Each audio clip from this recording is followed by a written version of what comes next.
238 রানের পুঁজি করেও জয় ছিনিয়ে নিয়েছে স্বাগতিক দল।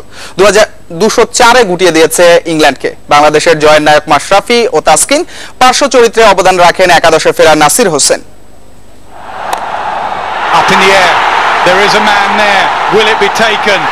প্রথম ম্যাচ ফসকে গেলেও এবার হাতছাড়া করেনি বাংলাদেশ। হতে দেননি মাশরাফি, তাসকিন। সিংহদের বধ করলেন বাংলার দুই বাঘ।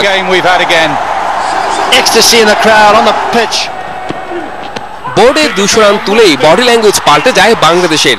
ত্রাণকর্তা মাশরাফি টাইগারদের ভরসা দিলেন। টপাটপ তুলে নেন টপ অর্ডার। মাশরাফির সাথে তাল মেলান সাকিব। 26 রানে ইংলিশ বোর্ডে 4 ব্যাটসম্যান হাওয়া।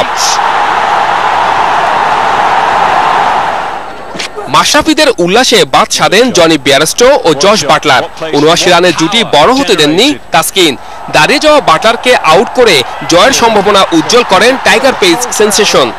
আউট হয়ে মেজাজ হারান ইংলিশ ক্যাপ্টেন। তাসকিনের গোলা সামলাতে পারেনি প্রতিষ্ঠিত ব্যাটসম্যানরা। ক্রিস ওকসও পারলেন না।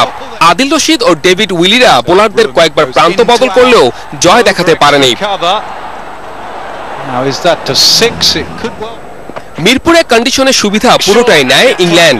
ব্যাটসম্যানদের বিলাসী শট আর ইংলিশদের নিয়ন্ত্রিত বোলিংয়ে 113 রানেই 5 উইকেট হারায় বাংলাদেশ। টপ অর্ডারের ব্যর্থতায় প্রিয় প্রতিপক্ষের বিপক্ষে হাল ধরেন মাহমুদুল্লাহ। মোসাদ্দেকও তাল মেলালেন সিনিয়রের সাথে। মিরপুরে অ্যাডিলেড স্মৃতি ফিরিয়ে আনছিলেন মাহমুদুল্লাহ। হঠাৎই মনোযোগ হারান, থামেন 75-এ। মোসাদ্দেক 29।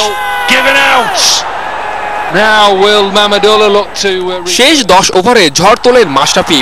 আলী ও উইলিদের বাউন্ডারি ছাড়া করেন ম্যাচ। অধিনায়ককে তাতিয়ে দেন একাদশে ফেরা নাসির। স্লগ ওভারের 75 রানে 200 ছাড়া স্কোর। তাতেই লড়াইয়ের স্কোর পায় বাংলাদেশ।